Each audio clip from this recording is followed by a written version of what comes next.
Nimesikiliza hotuba muktasari uliosomwa na meneja wangu wa mkoa. Nimemsikiliza vizuri. Nimeipita leo barabara, nimeiona kwamba hamfanyi maintenance. Kwa hivyo watu eneo la kupita kwa masaa mawili kwa lisali moja wanatumia masaa matatu. Sasa mambo yangu ni matatu.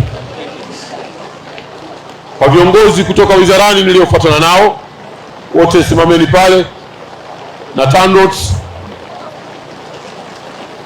Maelekezo yangu ni kama yafuatavyo, wala hakuna maneno mengi, tunataka vitendo, au sivyo? La kwanza, jambo la kwanza, ninawaelekezeni TANROADS na mkurugenzi wa barabara kutoka wizarani kama ifuatavyo. Mpaka itakapofika tarehe 28 ya Februari, mara mwezi huu unaisha tarehe 28, si ndivyo hivyo? Mwe mmeshafuata taratibu zote za kuvunja mkataba wa huyu ndugu na tumfukuze kwenye kazi yetu.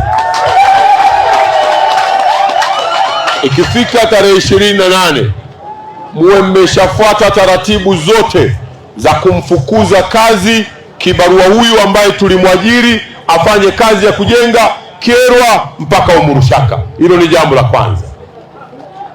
Jambo la pili, nimewasikieni katika ripoti mnanieleza ya kwamba mmemwagiza atoe na alete taarifa ya bilioni 9 fedha za walipa kodi wa nchi hii amezitumiaje.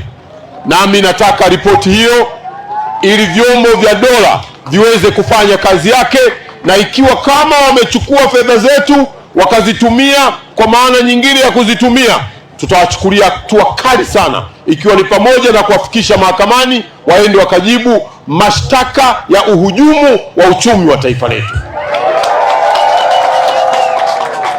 Jambo la tatu, tutakapovunja mkataba na kampuni hili ambalo linaonyesha rekodi yake kuwa haipendezi, nitaomba muandae barua rasmi kabisa itakayotoka kwetu Wizara ya Ujenzi kwenda kwa shirika letu linalofanya kazi ya kusimamia taratibu za manunuzi, yani PPRA, na kwa blacklist wasipewe kazi nyingine yoyote katika nchi hii ya Tanzania, hawa waharibu wa mambo yetu.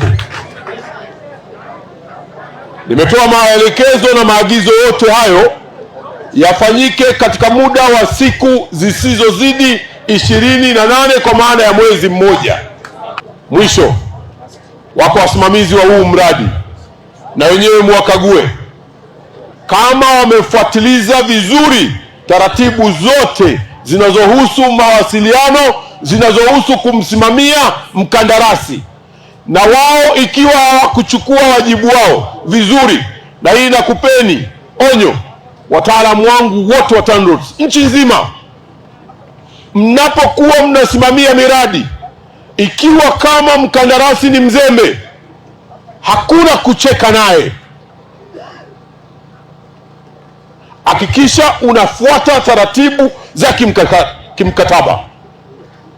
Hatutapenda kuona sisi tunakwenda kumfukuza kazi tuliyempa kazi, kisha tunakwenda kushindwa mahakamani kwa sababu ya uzembe mlioufanya wataalamu katika kuhakikisha kwamba mnasimamia vyema sehemu zinazohusu mikataba yetu.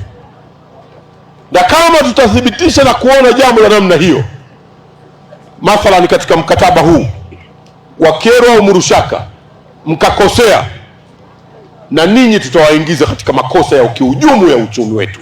Kinachotuuma zaidi sisi wana Kyerwa, mkandarasi huyu bila aibu kabidi barabara nyingine ya Murongo na ameshinda hiyo tenda. Tunaomba asipewe. Yani imekuwa ni aibu.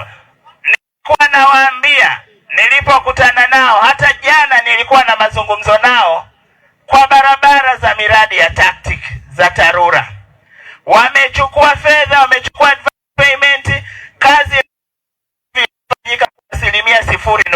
mfano hawa barabara za yani, nikiwa hapa natamani hata sijui nifanyeje.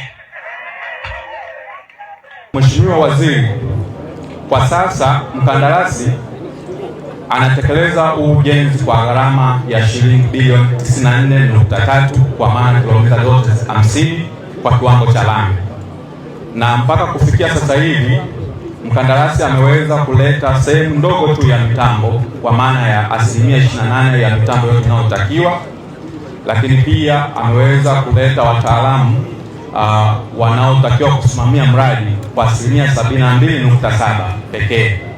Sasa kwa mujibu wa utekelezaji mpaka sasa hivi mkandarasi ameshatumia muda wa 50 kama nukta 3, lakini maendeleo ya ujenzi wa hii barabara kwa jumla ni 5 tu nukta 5.4. Na kwa upande wa malipo, mkandarasi aliomba malipo ya awali ambayo serikali imemlipa kiasi cha shilingi bilioni 9.15, ilimlipa tarehe 26 mwezi Septemba mwaka 2024. Mheshimiwa Waziri, hii barabara kwa kweli ni kilio cha miaka mingi toka nazaliwa mpaka leo tunatamani kuona rami. Kitendo cha kumpata mkandarasi, wananchi walipata matumaini sasa kwamba tutaanza kuona rami, lakini utendaji kazi wa mkandarasi huyu kwa kweli unakatisha tamaa sana. Wananchi hawa walivyosikia unakuja walipata matumaini, sasa tunaenda kuona majibu. Ukitoka hapa kilomita 38 unaingia Uganda, pale mpakani panaitwa Murongo, ni barabara ya vumbi, lakini tuna imani kwa serikali hii sikivu inaongozwa na Daktari Samia Suluhu Hassan, chini yako wewe waziri aliyepewa dhamana ya barabara, tuna imani tutapata na hii barabara.